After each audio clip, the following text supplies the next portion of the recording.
Ada hanya Mice bikin video sama papa. Jangan lupa subscribe. Memang luar biasa ya. Kalau biasanya yang ditonton itu orang profit, orang cuan, mungkin agak beda di video kali ini karena yang akan saya pertontonkan itu adalah minus. Ya karena ini juga merupakan request dari salah satu teman kita, yaitu ya, kok request ini dong sejak ditendang dari rumah bapak lo, bukan, sorry maaf, Bapak LQ, jadi mengkhawatirkan ya. Dan memang kebetulan saya ada saham Indi yang posisinya sekarang minus 22%. Lantas apa yang akan saya lakukan? Ya, semuanya akan saya kupas tuntas di video ini. Yap, tapi sebelum masuk ke video lebih dalam, seperti janji saya di video yang kemarin ya, saya akan memperlihatkan posisi saya yang kemarin buka posisi. Ayo, ada yang nonton video yang mana itu? Nah, ini ya di samping udah keluar kan ya. Ya, jadi kemarin ya benar teman-teman, sekarang saya lagi trading forex juga. Posisi kemarin kan penasaran nih, profit atau loss kan ya. Dan akhirnya benar, posisi kemarin itu adalah loss teman-teman, 0,07 dolar ya. Kemudian saya sempat buka posisi lagi dan profit teman-teman 0,14. Di sini teman-teman bisa melihat bahwa risk reward rasio yang saya pertaruhkan ya, itu adalah 1/2. Jadi ketika saya minus 0,07, saya berharap ketika profit itu 2 kali lipatnya. Namun di sini karena memang ada sedikit berbeda, stop lossnya lebih naik sedikit ya, karena berdasarkan swing high terakhir, swing low terakhir, ini kan posisinya buy ya. Maka saya minus 0,1 dolar ya. Ini teman-teman, ini ada historinya ya. Jadi 3 kali transaksi kan teman-teman kan ya. Satu di sini teman-teman bisa lihat ya. Ini posisi yang kemarin ya, di video kemarin waktu saya pasang posisi dan ternyata loss ya. Kalau saya pasang posisi buy, saya profit loh teman-teman. Ketika di sini saya ngerasa dia akan turun lagi. Ya benar ya, karena di sini kan dia kebentur nih, kebentur sama ini apa, posisi resistennya ya, resisten.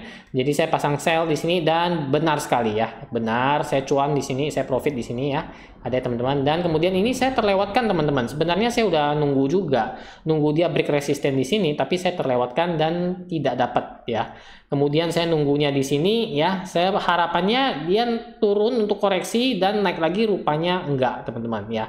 Malahan dia turun dan posisinya saya loss. Jadi itu 3 transaksi terakhir. Sempat saya nungguin juga tapi saya kelewat. Tadi saya sempat mau sell di sini tapi kelewat ya sudah, karena sekarang kalau mau ngejar lagi sudah nggak sesuai dengan risk reward rasionya. Teman-teman bisa lihat di sini ya. Saya coba pasang ya, kalau saya mau ngejar sell di sini ya. Stop lossnya itu agak ketinggian menurut saya teman-teman ya. Ini saya pasang stop lossnya, tuh lihat. Sekitaran 0,2 dolar. Jadi kalau saya ngejar 2 kalinya itu harus sekitaran 0,4. Menurut saya ini udah agak jauh dari apa yang harus saya harapkan. Jadi saya nggak ikut. Saya mau lihat beberapa kemudian lagi candlenya seperti apa. Oh iya, bagi teman-teman yang bingung, ini kita ngomongin apa? Ini kita ngomongin trading forex menggunakan aplikasi XM. Kenapa pakai aplikasi XM? Karena tradingnya bisa mulai dari 5 dolar saja teman-teman ya. Eksekusinya cepat, metode deposit withdrawalnya gampang banget, cepat, sudah saya coba sendiri. Nah, bagi teman-teman yang penasaran dan kepengen trading forex juga, karena ini murah banget ya teman-teman, bisa mulai dari 5 dolar saja. Link untuk pendaftarannya saya taruh di deskripsi. Yuk kita trading bareng. Bagaimana posisi saya selanjutnya? Ya teman-teman, jadi ini sudah keluar layar indinya ya teman-teman ya. Sekilas kita lihat Indi sekarang posisinya plus 15 poin teman-teman ya. 1,15%. Dia tahu mau masuk YouTube Eric D, makanya dia langsung plus. Nah, seperti biasa kita lihat key stats-nya. Kemarin mungkin saya agak ngantuk ya ngelihat sahamnya. Entah kenapa ya, ada di portofolio saya ketika sahamnya mencatatkan net income yang menurun cukup drastis, di mana 2022 itu sekitaran 7.000 miliar, sedangkan di 2023-nya ini ya, kuartal 4 ya, belum ketutup ya, itu hanya mencapai mau 2.000 saja ya, 2.000 miliar. Begitu juga dengan pendapatannya yang kian menurun. Saya heran kenapa waktu itu saya bisa beli saham India. Mungkin pertimbangannya adalah di PE rasionya, di PBV-nya, mana PBV-nya di sini ya, 0,37 ya sekarang ya, udah rendah banget, dimana harga wajarnya itu berkisaran di angka 3.600 ya. Indi juga merupakan salah satu saham yang rutin membagikan dividen, yieldnya 15,76 ya teman-teman ya. Dan dividen terakhirnya itu 208. Tapi perlu dicatat teman-teman, payout rasionya kan 55 ya, 56% teman-teman ya. Ini saya rasa nggak akan sama lagi di tahun 2024 walaupun payout rasionya sampai 60%. Kenapa? Karena pendapatan dan net income-nya turun teman-teman. Jadi jangan mengharapkan dia bisa memberikan dividen yang legit juga, kecuali payout rasionya dia tinggiin ya teman-teman ya. Jadi sekilas mengenai Indi ya. Kenapa bisa masuk? Ya, udah masuk ya udah, karena hanya ada 2 pilihan. Kalau nggak cut loss ya averaging down ya. Sekarang pilihan saya hanya averaging down ya, teman-teman ya.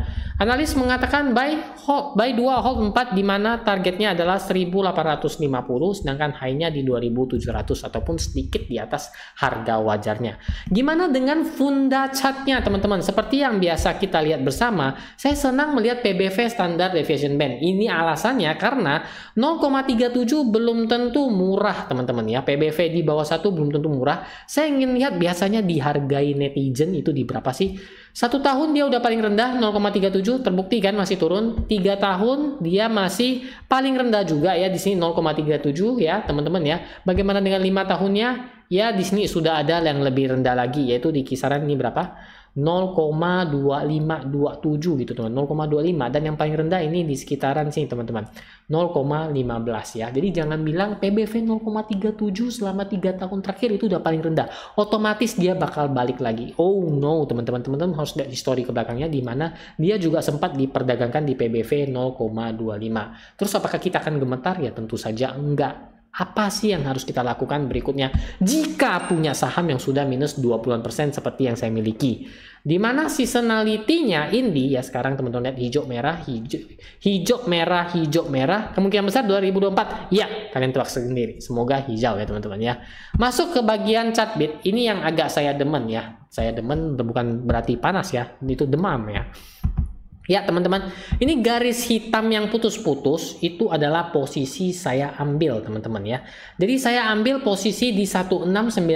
Kenapa saya ambil di harga itu? Teman-teman bisa lihat di sini support. Saya senang membeli saham-saham yang sudah turun dan menyentuh support. Namun ya beruntungnya saya ya tanpa mengenai support dia buka gap turun ya. Itu beruntungnya saya. Jadi kalau saham yang sudah saya lirik, saya pantau ketika saya beli otomatis dia langsung benar jeblok turun. Seperti itu teman. Makanya saya mulai trading forex juga teman-teman, harapannya saya bisa sell juga, bisa pasang jual juga ya. Ya karena di forex bisa, kita pasang jual, kita profit, kita untung ya. Di saham masih belum bisa ya. Sekarang mengalami penurunan teman-teman, ini posisinya masih downtrend, teman-teman bisa lihat sendiri. Dimana kalau orang bilang ya badan cangkul, kepala cangkul ya, cangkul ke kiri, cangkul ke kanan, yang jelas teman-teman, dia tidak membentuk harga tertinggi baru. Tertahan di sini ya, ada garis biru sedikit teman-teman ya. Kalau kita zoom lebih agak besar teman-teman, di sini saya autokan dulu biar agak lebih gede ya. Di sini dia tertahan teman-teman ya. Di sini dia tertahan, dia naik dan melanjutkan penurunannya lagi. Ya, penurunannya lagi, dan di sini ada support yang dia juga tembus ke bawah, teman-teman.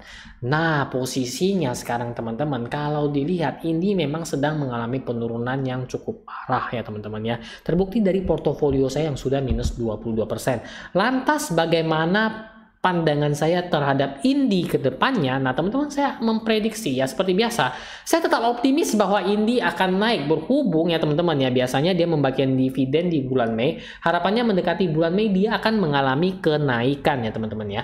Di sini dia sudah mengalami pelemahan sideways ya teman-teman ya. Saya sudah antri di 1260 tapi belum dapat. Kalau dapat otomatis dia udah di bawah ini ya teman-teman ya. Belum dapat, dia agak tenang di sini. Mungkin kalau dia ya saham Indi nggak dapat di 1260, saya bisa membuat antrian lebih tinggi dengan catatan teman-teman. Dia keluar dari titik lemahnya ini ya, lemah syahwatnya ini ya teman-teman ya. Dia keluar dulu seperti prediksi saya, dia tembus di sini ya. Seenggak-enggaknya dia akan mantul di sini ya. Resisten kecil yang sempat dibuat sini dia nggak mampu tahan ya. Di sini, dan dia turun. Nah, di sini mungkin posisi yang akan saya averaging mungkin ya, ataupun di sekitar sini ada gejolak bagaimana. Namun pandangan saya, jika memang dia sudah tidak di bawah 1260 yang saya tekankan ya, ataupun ini di kisaran berapa 1300, dia malahan naik ya, harapannya dia akan naik sampai di sini teman-teman, titik resist di sini ya. Tertahan dia koreksi. Nah, teman-teman ingat, suatu saham apabila ingin membuat dia menjadi uptrend kembali ya teman-teman ya, itu tidak membentuk harga low baru. Alasannya mengapa sehingga saya menaruh titiknya di sini, ini karena di sini juga ada resisten ya, ketika dia tembus dia akan menjadi support. Ini juga teman-teman lihat, ini juga supportnya juga ya di sini ya. Jadi dia naik ke sini, koreksi di sini, baru dia menjebol di sini. Kenapa titiknya di sini teman-teman? Ya, dia menutup gap yang ada di sini. Ya, saya kasih kotak deh biar teman-teman agak kelihatan. Ini dia. Ini ada gap di sini teman-teman. Itu alasan kenapa saya membuat dia titiknya di sini. Tuh, lihat ini dia. Jadi ini ya teman-teman ya. Ini ada gap di sini. Wah, ketutup ya. Udah lihat kan? Jadi saya hapus ya teman-teman ya. Kasihan loh, ketutup panahnya nggak kelihatan. Mantul lagi ke bawah sini, terkena resisten become supportnya di sini teman-teman ya. Resisten become supportnya. Jadi alurnya saya buat seperti ini kurang lebih teman-teman. Tuh lihat. Dan melanjutkan kenaikannya di titik resist ini sampai di titik harga 2000, di mana di sini mungkin saya baru akan melakukan profit taking atau berkisar dari harga saya sini, yaitu kisarannya ya lumayan lah sekitaran 18%. Jadi begitulah pandangan saya mengenai saham Indi. Ya teman-teman, jadi itulah analisa saya terhadap saham Indi. Bagaimana pendapat teman-teman? Apakah setuju bahwa saham Indi akan melanjutkan kenaikan? Mantul di supportnya? Atau teman-teman punya analisa lain? Coba tuangkan di komentar. Kita saling sharing bareng di kolom komentar. Semoga video ini bermanfaat bagi tadi yang request. Dan bagi teman-teman ya, yang mungkin penasaran ya dengan sepak terjang ke depannya saya seperti apa, jangan lupa subscribe saya di sini. Oh ya teman-teman, dan bagi teman-teman yang ketinggalan video seru lainnya, teman-teman boleh lanjut nonton lagi di sini teman-teman. Ini gak kalah serunya saya jamin, oke? Akhir kata saya ucapkan banyak terima kasih yang telah nonton sampai di sini. Sampai ketemu lagi di video-video berikutnya.